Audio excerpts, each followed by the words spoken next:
আসসালামু আলাইকুম প্রিয় ভিউয়ার্স, দৈনিক কালের কণ্ঠ থেকে গুরুত্বপূর্ণ একটা নিউজ শেয়ার করছি। শিক্ষকদের বেতন ভাতা বাড়বে, পরিশোধ করা হবে বকেয়া।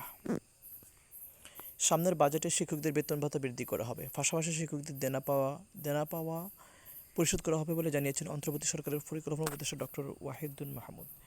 আজ রবিবার রাজধানীর শেরেবাংলা নগরের জাতীয় অর্থনৈতিক পরিষদের এনইসি সভা শেষে সাংবাদিকদের এসব কথা বলেন ওয়াহিদুদ্দিন মাহমুদ। বৈঠকে সভাপতিত্ব করেন প্রধান উপদেষ্টা অধ্যাপক মোহাম্মদ ইউনূস।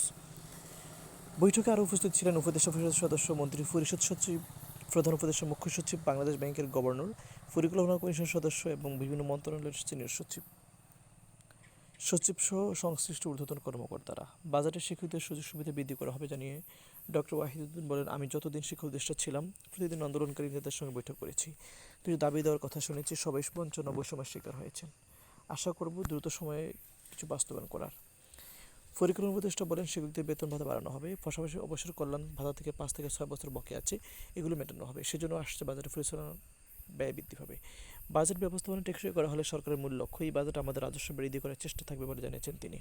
জাতীয় অর্থনৈতিক পরিষদের এনইসির সভায় 2025-26 অর্থবছরের জন্য 2,30,000 কোটি টাকার ব্যয় সংবলিত বার্ষিক উন্নয়ন কর্মসূচির এডিপি অনুমোদন দেওয়া হয়েছে।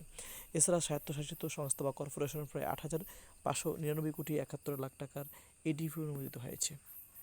ধন্যবাদ। আসসালামু আলাইকুম।